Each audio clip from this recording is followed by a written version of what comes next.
이 시간 우리에게 주신 하나님 말씀은 구약성경 시편 121편 1절부터 8절까지 말씀입니다. 내가 산을 향하여 눈을 들리라. 나의 도움이 어디서 올꼬? 나의 도움이 천지를 지으신 여호와에게로서로다. 여호와께서 너로 실족치 않게 하시며 너를 지키시는 자가 졸지 아니하시리로다. 이스라엘을 지키시는 자는 졸지도 아니하고 주무시지도 아니하시리로다. 여호와는 너를 지키시는 자라.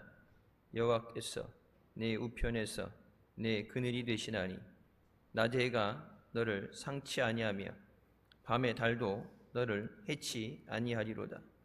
여호와께서 너를 지켜 모든 환난을 면케 하시며 또 내 영혼을 지키시리로다. 여호와께서 너의 출입을 지금부터 영원까지 지키시리로다. 아멘. 이 말씀은 살아계신 하나님 아버지 말씀이십니다. 우리가 살아가면서 이 세상에서 누군가의 도움을 받고 살아갑니다. 어릴 때 태어나서 부모의 도움을 받고 자라가게 되고 또 학교 생활하면서 가르침을 받고 또 함께 자라가면서 사람은 서로 도움을 주고받는 상호 의존적인 존재입니다. 무엇보다도 우리는 하나님의 도움 없이는 한순간도 살아갈 수 없는 하나님이 만드신 자녀들입니다. 오늘 본문 말씀은 이스라엘 백성들이 예루살렘 성전을 향해서 순례의 길을 떠날 때 부르는 노래입니다. 광야를 지나는 동안에 위험과 어려움부터 지켜주시고 도와주시는 하나님을 바라보며 성전에 올라가는 노래로 부른 곡입니다. 첫 번째, 하나님은 우리를 도우십니다. 내가 산을 향하여 눈을 들리라. 나의 도움이 어디서 올까? 나의 도움은 천지를 지으신 여호와에게로서로다. 예루살렘 성전은 산으로 둘러싸여 있습니다. 그래서 외부의 적으로부터 자연 요새와 같이 보호가 됐는데 여기서 산은 영원불변하신 하나님을 상징합니다. 이스라엘의 보호자 되시며 도움 되신 하나님께서 지켜주셔서 하나님의 성전이 안전하게 하시고 또 은혜를 사모하며 나오는 자들에게 도움이 되시는 하나님이신 줄 믿습니다. 우리가 자신의 힘으로 해결할 수 없는 문제를 만났을 때, 고난 가운데 있을 때 창조주 하나님을 바라보며 은혜를 베풀어 주시기를 구하며 주님 앞에 나와야 되는 줄 믿습니다. 사람도 도와줄 때 생각하고 또 내가 스스로 할 수 있다 생각하게 될 때 우리가 하나님 앞에 의지하지 않고 인간적인 방법으로 해결하려고 노력을 합니다. 때로 우리가 해결할 수 없는 고난 가운데 하나님 앞에 나오게 하여 주시고 우리가 해결할 수 있는 것도 하나님 앞에 나올 때 하나님의 은혜로 더 좋은 것으로 우리에게 응답해 주시고 또 승리하게 하시는 줄 믿습니다. 천지를 지으시고 우리의 생명의 주관자 되시는 하나님 앞에 나올 때 가장 완전한 응답과 해결과 회복의 은혜가 있는 줄 믿습니다. 시편 62편 5절 말씀에 나의 영혼아 잠잠히 하나님만 바라라. 물은 나의 소망이 그로부터 나오는도다. 세상을 바라볼 때 낙심할 수밖에 없죠. 힘들 때 좌절할 수밖에 없습니다. 그래서 복음성가에도 나오죠. 세상 소망 다 사라져가도 주의 사랑 끝이 없으니 내가 사랑하는 이 모든 순간이 하나님의 은혜임을 우리가 믿는다. 힘들 때 어려울 때 주님 안에서 우리에게 소망을 갖게 하십니다. 우리를 도와주실 수 있는 분은 오직 하나님 한 분이십니다. 하나님이 도와주실 때 직접적으로 도우시는 역사가 있고, 또 하나님이 예비하신 길로 우리를 인도하시고 돕는 사람을 통해서 우리에게 돕게 하시죠.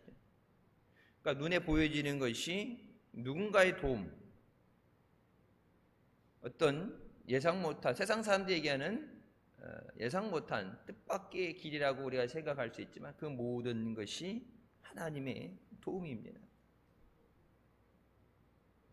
하나님께서는 피곤하지 않으시고 곤비하지 않으시며 명철이 한이 없으시며 피곤한 자에게 능력을 주시며 무능한 자에게는 힘을 더하시는 분이십니다. 1936년 미국 인디애나주에서 태어난 빌 게이더라는 사람이 있습니다. 복음성가를, 찬양을 아주 좋아했어. 고등학교를 마치자마자 밴드를 결성하고 복음성가 가수가 되기 위해서 노력했습니다. 하지만 아무도 그를 초청하지 않았고, 음악 생활한다, 예술 생활한다는 게 그렇죠. 먹고 사는 게 힘들죠. 요즘 연예인이 된다 그러면 이렇게 유명한 사람들이 있는데 1%도 안 되는 뜬 사람, 말 그대로 뜬 사람들만 생활에 풍요로움을 누리게 되고, 상당수는 그걸로 이제 생활이 안 되기 때문에 뭐 이런 아르바이트도 하고, 또 이런데 행사 같은 데 가서 행사를 하기도 하고, 옛날에 보면은 야간업소 밤무대도 뛰기도 하고, 먹고 사는 게 힘들죠. 그래서 끼니조차 해결하기 어려워서 눈물을 머금고 그의 꿈을 접어야 됐습니다. 근데 절망 가운데 내가 원하는 것을 하지 못하게 됐을 때 포기한 것이 아니라 하나님 앞에 기도합니다. 내가 원하는 그것이 아니라 다른 길로 가는데, 그 다른 길로 간다고 해서 기도가 포기된 것이 아니에요. 그래서 먹고 살기 위해서지만 이제 학교 영어 선생님이 돼서 학업을 하면서 음악을 다시 시작하게 됩니다. 음악 선생님이 아닌데 영어 선생님인데 다시 음악을 시작하게 되고, 그의 아내가 쓴 가사에 곡을 붙여서 찬송가를 만들었는데 전 세계적으로 많이 알려지고 많이 불려지고, 특히 우리나라에 많이 불려지는 그 찬양이 살아계신 주라는 찬양이에요. 살아계신 주 나의 참된 소망, 걱정 근심 전혀 없네. 절망 가운데 내 꿈을 접어야 되는 상황 가운데도 하나님 앞에 기도를 포기하지 않았을 때, 그래서 이 찬송을 통해서 하나님께서 그 길을 열어주시고, 1963년 그의 나이 27살 때, 그러니까 노래 작곡된 게 막 엄청 나이 들어서 큰 고생한 게 아니라 27살 때, 여러분 우리나라도 뭐 작사 작곡하는 사람들, 싱어송라이터들 있겠지만 어마어마한 찬송을 쓰게 됩니다. 미국 사람들이 이제 컨트리 뮤직이라고 그러죠. 우리나라 같으면 약간 트로트, 일반 이런 팝 이런 게 아니라 트로트 같이 불려지는 컨트리 뮤직인데, 우리나라에는 잘 알려지지 않았어요. 이 음악적인 성향이 이게 팝적이다 그러면은 뭐 고전적인 찬송가다 그러면 많이 불려졌을 텐데, 컨트리 뮤직, 찬양은 찬양인데 찬양에도 이제 락 계열 이렇게 좀 그런 게 있고, 젊은이들이 많이 듣는 락 쪽으로 좀 하드하고 패스트한 걸로 들어가고, 좀 예전의 세대들이 이제 이 컨트리 음악을 많이 들었죠. 27살 때 이 찬양을 자기가 쓰고 불렀는데, 이 사람도 이제 복음 찬양 사역을 하면서 많이 알려졌는데, 이 찬송을 폭발적으로 인기를 얻게 한 것이 엘비스 프레슬리가 이 찬양을 부르게 됩니다. 그래서 6번의 그래미상과 35번의 도브상을 수상하게 되고, 이 복음성가, 그래서 복음성가의 빌리그리암이라고 불려질 정도로 음악적인 하나님이 주신 재능을 가지고 하나님을 찬양하는 일에 쓰임받게 됩니다. 가사 내용은 이겁니다. 무거운 짐을 지고 죄책감과 수치심에 시달리던 중 예수님의 손이 날 만지셨네. 그리고 이제 난 새롭게 되었네. 주가 나를 만지셨네. 주가 나를 만지셨네. 영혼을 넘치게 하는 기쁨이로다. 무슨 일이 일어났는지 이제 난 알았네. 그가 나를 만지시고 나를 완전하게 하셨도다. 2절입니다. 내가 축복의 구세주를 만난 후 주께서 나를 깨끗하게 완전하게 하신 후 난 결코 주를 찬양하기를 멈출 수 없네. 영원토록 난 크게 소리치겠네. 주가 나를 만지셨네. 주가 나를 만지셨네. 영혼을 넘치게 하는 기쁨이로다. 이 후렴은 반복되죠. 내가 주님을 만나게 됐을 때 주님이 나를 완전하게 하셨다. He made me whole. 이라는 건 나를 완전하게 하신다. 그러니까 우리가 하나님이 함께 하심이 없으면 완전해질 수 없는 존재. 하나님이 함께 하실 때 모든 부족한 걸 지우시고 우리를 인도하시고 돕는 자가 되십니다. 꿈이 산산조각 났을 때, 희망이 다 사라져 버렸을 때, 아무것도 할 곳이 없을 때, 그러면서 이 찬양, 지금 아까 나왔던 그 찬양이 이제 아내가 가사를 쓰고 남편이 곡을 하고, 그 게이더 밴드라고 그래서 가족 전체가 아들 넷과 함께 찬양 사역팀입니다. 그래서 엘비스 프레슬리가 불렸던 것보다는 이게 더 은혜로워서 제가 이 곡을 잠깐 띄웠어요. 이제 유튜브에서 길게 이제 원곡이 길게 나가게 되면 상업적이 됐든 안 됐든 이제 방송이 끊길 수가 있어요.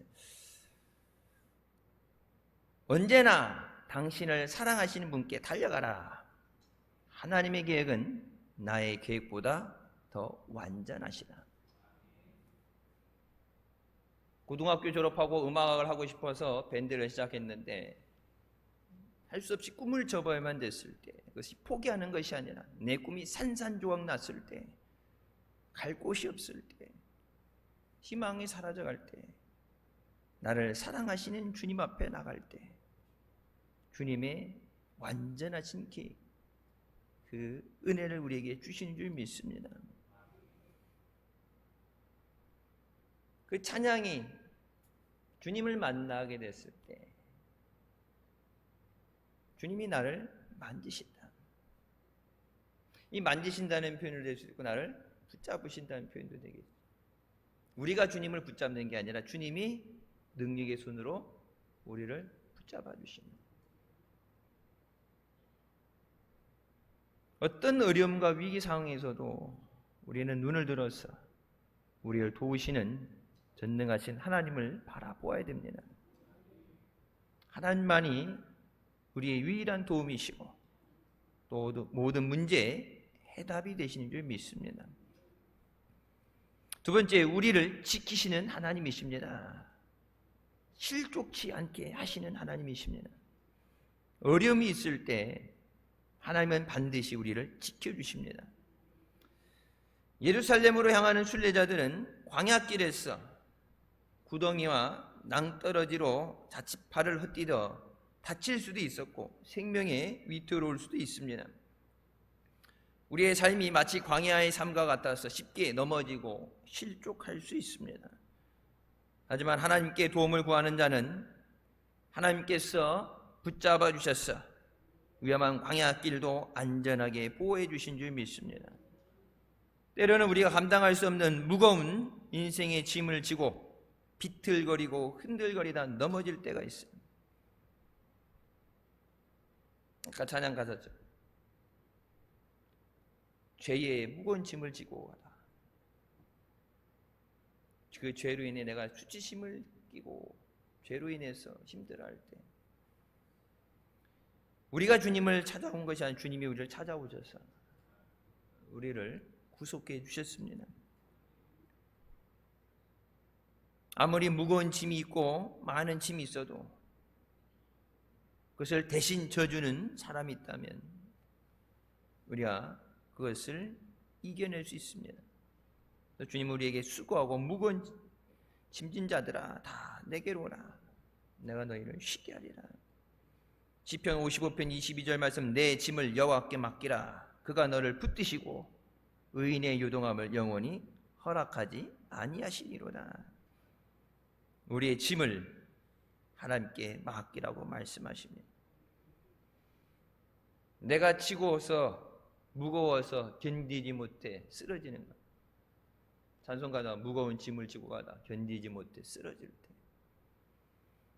나 혼자 지고 가라는 짐이 아니라 주님이 함께 져주셔야 감당할 수 있는 짐입니다. 믿음은 나 혼자서 해결해 나갈 수가 없어요. 주님이 내게 믿음 주셔야 되고 주님의 손으로 우리를 붙잡아 주셔야 됩니다. 여러분 전도도 주님이 함께 하셔야 돼요. 인간적인 방법으로 되어지지 않습니다. 주님께서 우리를 붙잡으셔서 웅덩이와 수렁에서 끌어올리시고 우리의 발을 반석 위에 세워주신 줄 믿습니다. 나의 짐을 주님께 맡깁니다. 짐을 맡긴다고 해서 예수님 보고 짐 지고 가라고 그러고 난 뒷짐 지고 뒤에 따라가는 게 아니라 주님과 함께 지고 가는 거예요. 주님이 내 십자가 주님 혼자 홀로 지고 가는 게 아니라 내가 주님과 그 십자가를 같이 지고 가는 거예요. 그래서 성경에 말씀하면 내가 그리스도와 함께 십자가에 못 박혔네. 예수님 혼자 십자가의 고난의 길을 가시는 게 아니라 내가 짊어질 수 없는 그 십자가를 주님이 함께 져주시는 거예요. 내가 감당할 수 없는 내가 무거워 비틀거리는 견딜 수 없는 짐을 주님이 함께 져주시는 거예요. 그래서 우리가 감당할 만한 시험을 주신다 그러죠. 감당치 못하는 것은 주시지 않는다고 그랬는데 주님이 함께 하실 때 우리가 그 모든 것을 감당하게 되는 줄 믿습니다. 하나님은 늘 깨어서 우리를 지켜주십니다. 시편 121편 말씀처럼 졸지도 아니하시고 주무시지도 아니하시고 항상 우리를 지켜주십니다.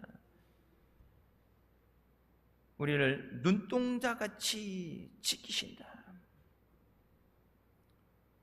우리의 눈썹과 눈꺼풀과 눈물샘이 쉬지 않고 눈동자를 보호하듯이 하나님께서 우리를 매 순간 지켜 보호하십니다. 눈썹과 눈꺼풀 있는 거 여기서 먼지든 뭐든지 오게 될 때 이 눈 깜빡거리면서 눈동자를 보호하죠. 눈을 계속 뜨고 있게 되면은 눈이 이렇게 시리고 아프게 되죠. 요즘 안구 건조증이라 해서 인공 눈물을 많이 했죠. 그러니까 눈을 보호하기 위해서 눈물샘에서 눈물이 계속 분비가 돼야 돼요. 그러니까 눈물만 없어도 눈이 아프고 눈이 손상이 되죠. 눈동자를 지키시는 것처럼 우리를 지켜보아야 주신다.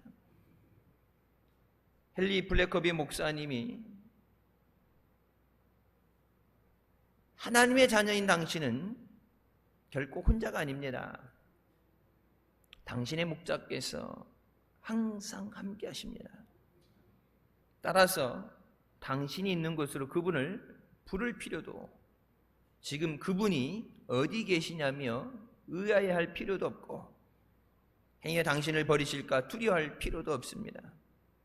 그분은 당신 앞에서 가시며 당신 옆에서 걸으시며 당신 뒤에서 따라오시며 당신을 안전하게 지켜주고 계십니다. 하나님은 우리보다 앞서 가십니다. 우리 옆에서 우리를 붙잡고 가십니다. 우리가 지쳐서 힘들어할 때 뒤에서 우리의 등을 밀어주십니다. 하나님이 일생 동안 우리와 함께 하십니다. 우리가 주님과 함께 할 때 믿음으로 끝까지 승리하는 줄 믿습니다. 목자 되시는 주님이 함께 하시는 삶. 그래서 우리가 주일 예배 드리고 한 주간을 시작하면서 이 한 주간도 주님이 함께 하시는 삶이 되게 하여 주시옵소서. 주님이 앞서가시며 길을 만드시며 안전하게 지켜주시고 옆에서 내가 요동하지 않도록 나를 붙잡아 주시고 나와 말동무가 되어주시고 외롭지 않도록 힘들지 않도록 내 짐을 져주시고 때로는 지쳐서 낙심될 때 주저앉고 싶을 때 나의 등 뒤에서 나를 붙잡아 주시고 나를 밀어주시는 주님이십니다. 등을 밀어준다는 거 옛날에 성지순례 갔을 때 그 이해를 이해했어요. 산을 올라가는데 너무 힘드니까 자꾸 뒤처지게 돼요. 근데 산을 올라가다가 우리나라 같으면 등산 올라가다가 이렇게 옆에 뭐 둘레길 있죠. 올라가다가 이제 힘들면 뒤로 내려갈 수 있잖아요. 뒤로 내려갈 수 있는데 예루살렘의 특히 시내산은 일방통행이에요. 뒤로 못 가요. 뒤에 수천 명의 이 순례자들이 새벽 2시부터 이 시내산 올라가서 새벽 2시, 1시부터 올라가서 해가 떠오를 때 이제 그거 보면서 기도한다고 올라가기 때문에 이게 떨어져서 뒤처질 수가 없고 뒤에서 계속해서 꾸역꾸역 오면서 밀어 올라가요. 근데 나중에 올라가고 나서 보니까 맨정신에 낮에 해가 뜨게 되면 40도 이상 엄청나게 덥죠. 구름 한 점 없이 완전 돌산이에요. 돌도 이제 햇빛을 받으면 뜨겁게 되죠. 이 돌 하나 크기가 커서 우리가 이렇게 등산길 갈 때 이렇게 한 걸음에 성큼성큼 걸을 수 있는 게 아니라 네 발로 기다시피 올라가야 돼요. 근데 낮에 그거 올라가라 했으면은 우리 교인들 상당수는 그때 성지순례에 갔던 분들 상당수는 낮에 산 보고 입 딱 벌어진 상황에서 이 산을 올라간다고요. 그랬으면 안 갔을 거야 아마. 밤인데 1시에 시내산 올라가야 된다고 그냥 졸린데 자다가 일어나가지고 비몽사몽 우리 후레쉬 하나씩 들고서 랜턴 들고 올라가라 그러니까 이제 앞에 사람 가니까 뒤에서 이제 목사님이 뒤에서 밀으신 거죠. 올라가라. 신묘전사 올라가다 목사님 못 가게 해서 힘들어요. 그냥 저는 여기서 쉴게 갔다 오세요 그러는데 일방통행이라 안 돼. 여기서 못 쉬어. 올라가야 돼. 그래서 정상에 올라간 사람만 내려갈 수 있어요. 하산할 수 있어요. 뒤로 못 가. 이게 가파른 이걸 올라오기 때문에 뒤로 내려갈 수가 없어요. 근데 상대적으로 내려올 때는 경사가 가파르지 않고 돌이 아니라 그냥 이게 우리 둘레길처럼 그냥 땅 흙길을 내려오게 되면서 천천히 걸어 내려올 수가 있죠. 그래서 그때 목사님이 누가 먼저 빨리 내려가나 해갖고 그때 목사님도 뛰시고 저도 뛴다고 떼가지고 내려왔어요. 내려올 때는 등을 밀어주는 거예요. 힘들 때 여기서 멈추면 안 된다. 거의 다 왔다. 근데 거의 다 온 건 아니지만 거의 다 왔다. 힘내야지. 성지순례 왔는데 시내산은 올라가야지. 올라가면 된다. 목사님이 맨 뒤에서, 제가 맨 앞에서 앞장서서 올라가고 목사님 맨 뒤에서 뒤처지는 사람 없이 낙오되는 사람 없이 한 번에 이렇게 올라갔어요. 뒤에서 이렇게 인도한다는 것이 중요한 게 우리가 성지순례 갔을 때 그 돌산이죠. 돌산에 흙이 있는데 미끄러워요. 돌 위에 흙이 있기 때문에 미끄러워요. 어두운 데다 미끄러워요. 그래서 대만 쪽에서 성지순례 왔던 사람 중에 한 사람이 이 돌에서 미끄러지면서 머리를 다쳐서 이게 피가 나면서 뒤로 못 내려가요. 그래서 저희가 올라갈 때 헬리콥터가 와서 구조한다고 헬리콥터로 와서 이렇게 실어서 옮긴 적이 있어요. 어두워서 아무것도 안 보일 때. 그러니까 랜턴을 켜도 내 발 앞에 발 디디는 지지만 보이지 멀리까지 보이지도 않아. 워낙 깜깜하고 돌 색깔도 어두운 색이라 이게 또 가본 여러분 맨날 다니는 길 가본 길이나 보면 알지 전혀 이제 본 적도 없고 밤에 도착해서 그 신해산 앞에 숙소에 밤에 도착해서 밥 먹고 잤다가 새벽에 일어나서 뭣도 먹으러 올라갔는데 모르죠. 그래서 제가 두 번째 갔을 때는 올라가기가 싫어가지고 한 번 멋모르고는 올라가는데 두 번은 알고는 못 올라가겠더라고. 그래서 처음에 올라갈 때는 카메라를 4개를 들고서 물에다가 막 먹을 거에다가 거기서 컵라면 또 끓여 먹는 컵라면 넣고 물 넣고 카메라 챙겨가지고 막 올라갔는데 두 번째 올라갈 때는 다 내려놓고 갔어요. 올라가 보니까 죽을 것 같더라고. 그래서 신해산 올라가서 기도하는 그 자료가 이제 날아가면 안 되니까 똑같은 거를 여러 개로 해서 보관을 했는데 주님이 우리 뒤에서 우리를 인도하십니다. 지쳐지지 않도록. 지쳐서 주저앉고 싶을 때, 기도를 포기하고 싶을 때 포기하지 않도록 나를 붙잡아 주시는 주님을 의지해야 됩니다.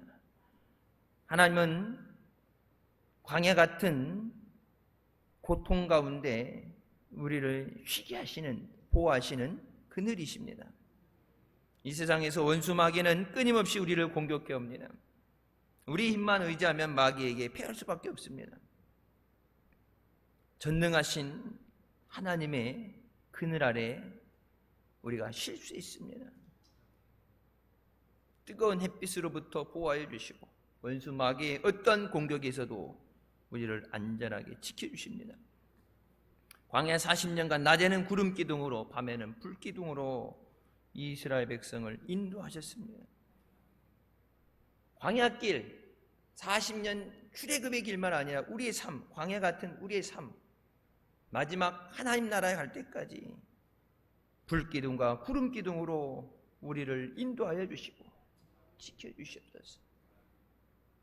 우리가 하나님을 의지할 때 하나님께서 함께하여 주시고 하나님께서 지켜보아여 주십니다. 하나님은 우리를 모든 환난에서 면하게 하십니다. 환난 당할 때 피할 길을 주신다고 말씀하십니다. 우리에게 다가오는 환난을 우리가 그대로 다 받게 되면 견딜 수 없어요. 여호와께서 환난 날에 나를 그의 초막 속에 비밀히 지키시고 그의 장막 은밀한 곳에 나를 숨기시며 높은 바위 위에 두시리로다. 환난 날에 우리를 지켜 보호해 주신다고 약속하십니다. 어떤 환난 가운데도 하나님이 지켜주시고 구원하여 주셨어요. 그래서 우리가 잘 아는 말씀이죠. 이사야 43장 2절 말씀, 내가 물 가운데로 지날 때 내가 너와 함께 할 것이라. 강을 건널 때 물이 너를 침몰하지 못할 것이며 네가 불 가운데로 지날 때 타지도 아니할 것이요 불꽃이 너를 사르지도 못하리니 라고 말씀하시죠.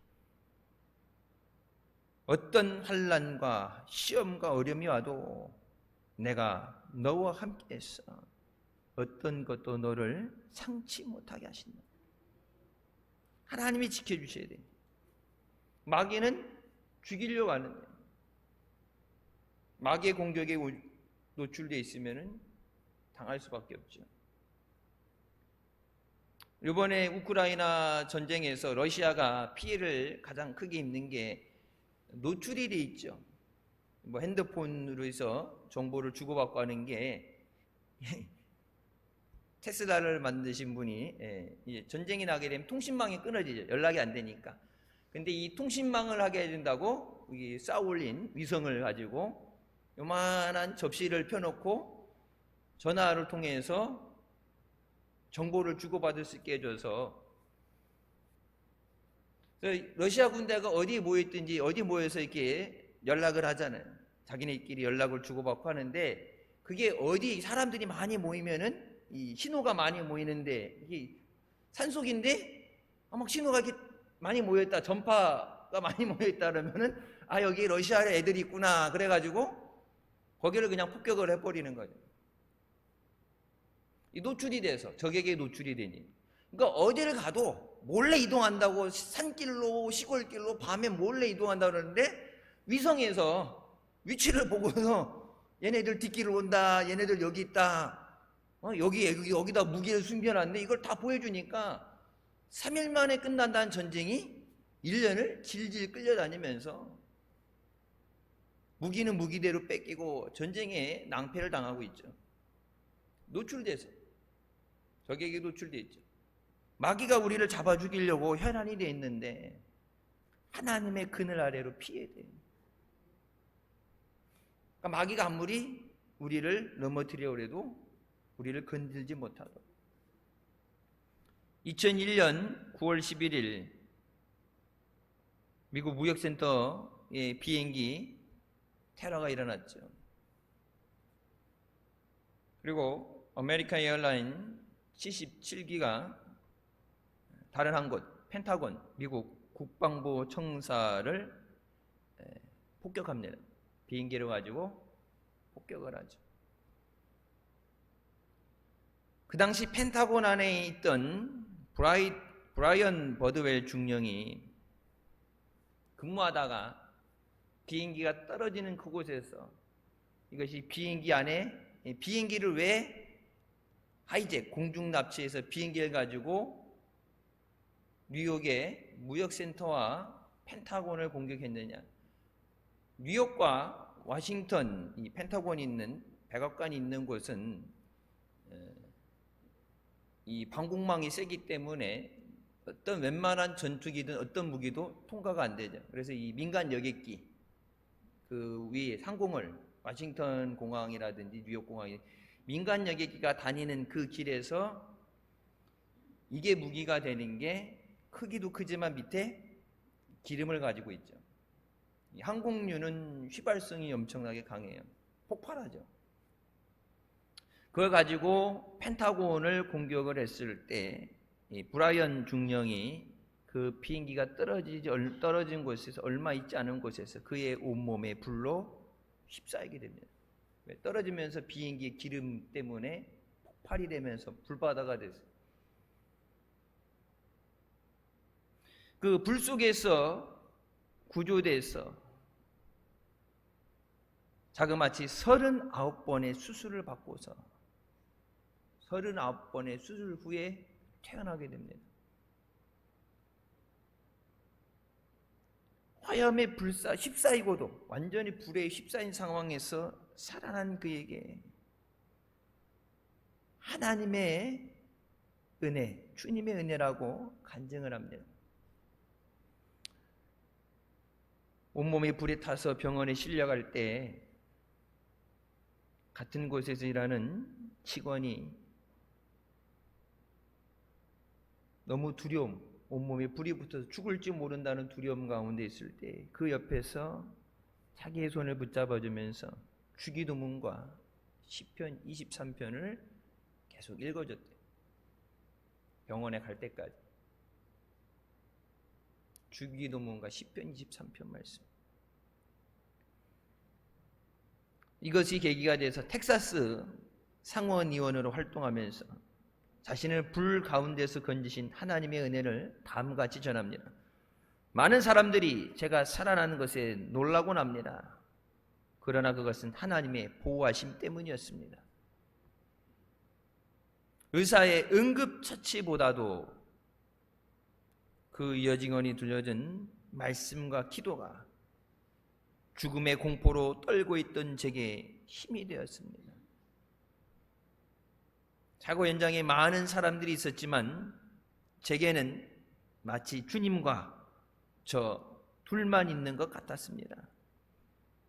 불에 타서 죽을 수 있는 상황에서 구원받은 것은 의료진의 공로가 아니라 오직 주님의 은혜였습니다. 여러분, 목사님 언제 그런 말씀하셨을 거예요. 미국에서 붕괴하다가 이제 교통사고가 나셔서 응급실에 실려가시게 되죠. 하나님이 기뻐하시지 않는 교인들끼리 서로 싸워서 붕괴하고 교회를 해체하자. 이게 은혜 받고 회개하고 다시 하나가 되자는 붕괴가 아니라 마지막 이별성에, 야 우리끼리 이제 같이 못 살겠다, 찢어지자, 교회 문 닫고. 그래서 목사님 충격받으셔서 나중에 목회 안 하시고 기도원 가서 그냥 기도하다가 돌아가시겠다고, 그렇게 난 목회 더 이상 안 한다, 충격받아서 교회 문 닫고 기도원 가서 기도하다 죽겠다, 난리도 아니었어요. 뭐 그런 상황에서 절대 이제 부흥회를 안 해주는 건데, 이제 제가 이제 얹혀있던 그 집, 제가 이제 살면서 얹혀있던 집에서 부흥회를 부탁을 하니까 원칙적으로는 기도해도 하나님이 기뻐하시지 않는데, 이제 저라는 걸림돌 때문에 이 얹혀 사는데 얘가 괜히 이제 눈밖에 나든지 미운 털 밖에 만드니까, 고등학교 고3 때인가 그렇죠.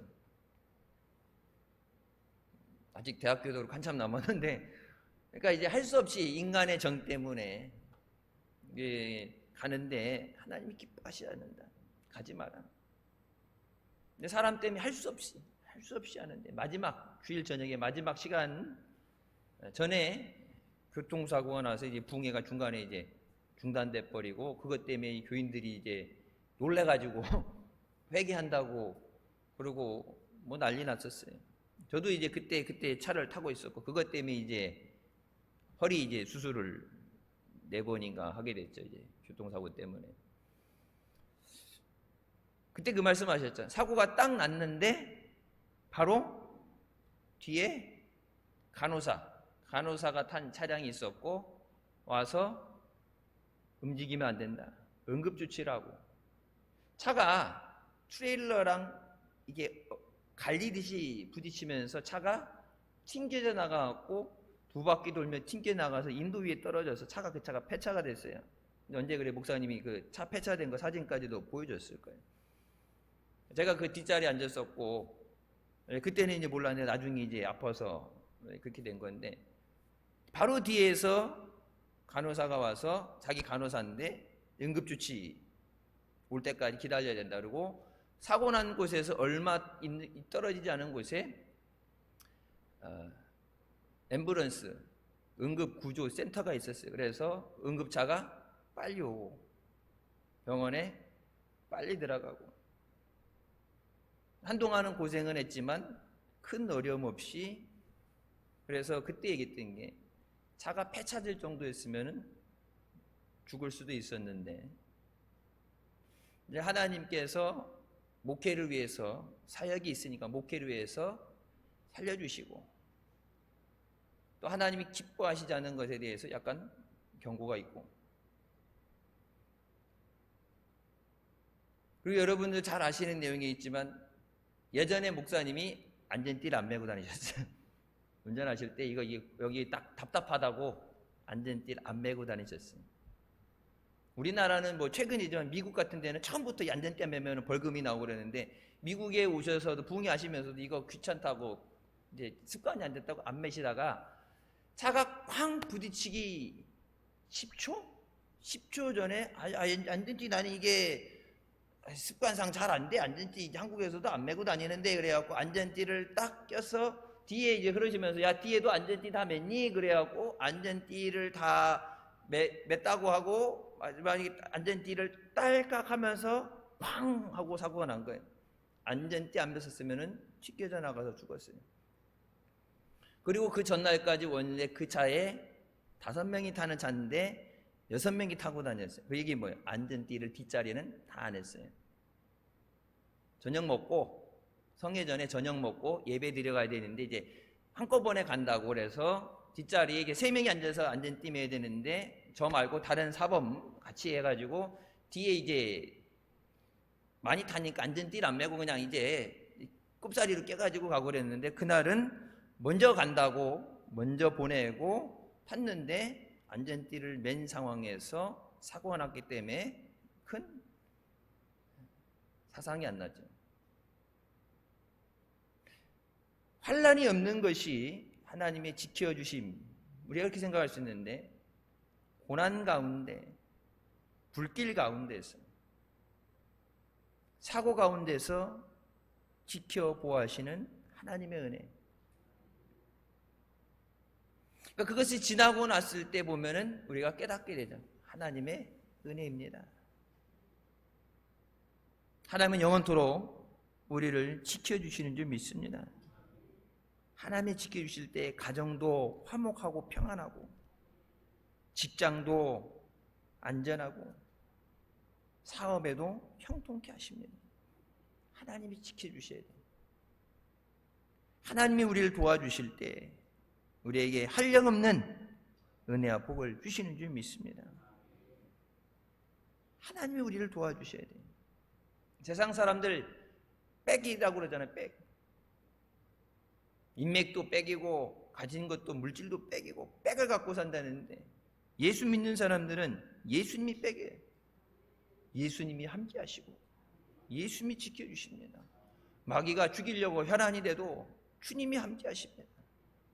동네 불량배들 이렇게 거리고 힘들게 하는 거, 요즘 여러분 그런 아르바이트가 있대요.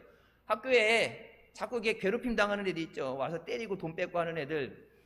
그런 애들이 학교를 가기 싫다고 그러고 막 하니까 엄마 아빠가 학교 선생님들한테 얘기해도 선생님들도 뭐 지들끼리 장난친 거래 그렇게 하고 자꾸 넘어가고 그러니까 동네에 이제 이 조폭 아저씨들이 알바로 한 30만 원인가 얼마 주면은 가서 이 온몸에 이렇게 막 문신 새겨진 사람들 막 용인지 미꾸라지인지 그려놓고 여기 착하게 살자 이렇게 해준 형들이 사진을 이렇게 같이 찍어준대. 문신 내놓고 무섭게 생긴 사람들 사진 찍어주고서 가서 이제 때린 애들한테 보여주라는데, 우리 삼촌이라고 건드리면 그냥 안 논다 그랬다고.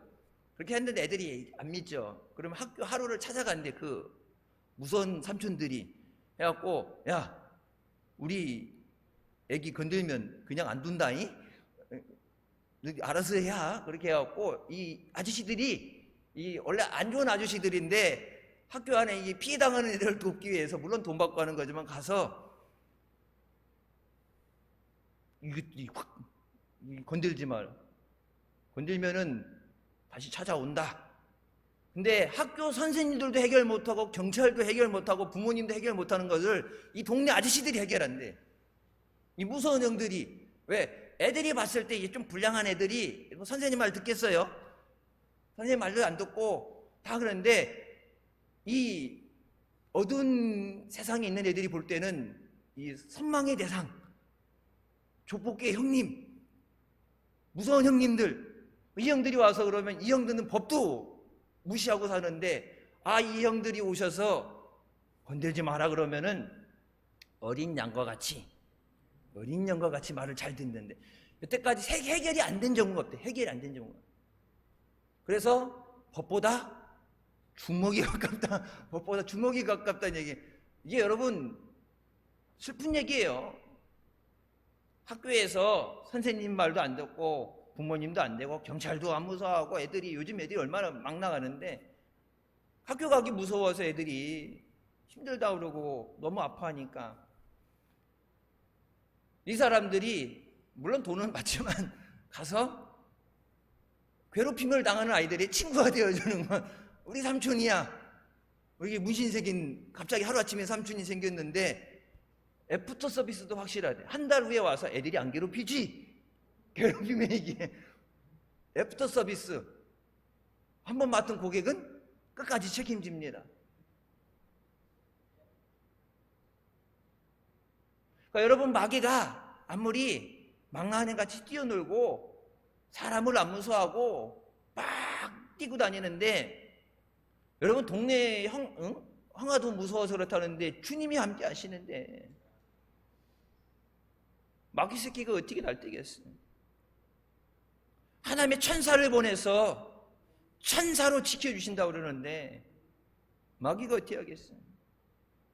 그러니까 주님이 함께 하실 때 우리가 승리할 수 있고 평안할 수 있는데, 주님 없이 나가면 마치 그 어두운 골목에 이 불량스러운 사람들이 돈을 뜯기 위해서, 괴롭히기 위해서 진을 치고 있는데 어린 양과 같이 그 길에 혼자 나가게 되면은 어려움을 당하게 되죠. 목자 되시는 주님과 함께 가야 돼요.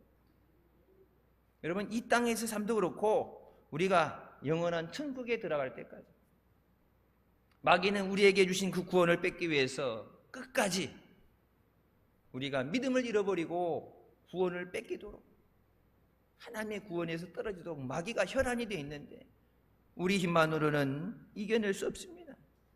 주님이 함께 해주셔야 돼요.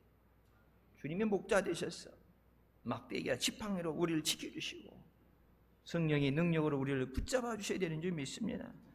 어려움과 고통 가운데 아까 가사 찬양을 지었던 그 고백처럼 하늘이 무너져 내린 것 같고 갈 곳이 없어 보일 때 He touched me. 주님이 나를 만져주시고 주님이 나를 안아주시고 주님이 나를 붙잡아 주셔야 돼요. 지금부터 영원까지 우리의 출입을 지키시는 하나님의 은혜로 승리하는 한 주간 되시기를 주님의 이름으로 축원합니다. 기도하시겠습니다. 사랑의 주님의 은혜 감사드립니다. 죽을 수밖에 없는 우리를 죄 가운데 구하여 주시고 이 시간 은혜 가운데 주님 앞으로 인도하여 주시니 감사합니다. 우리를 도우시며 지키시며 인도하시는 그 은혜 가운데 영광 돌리며 감사하며 찬양하며 승리하는 믿음의 자녀들 되게 하여 주시옵소서. 우리의 입술이 찬양이 끊어지지 않게 하여 주시고 감사가 끊어지지 않게 하여 주시고 힘들고 어려울 때 낙심하고 포기하지 않게 하여 주시고 끝까지 기도함으로 주님 안에서 승리하는 은혜의 역사가 있게 하여 주시옵소서. 예수님의 이름으로 기도드립니다. 아멘.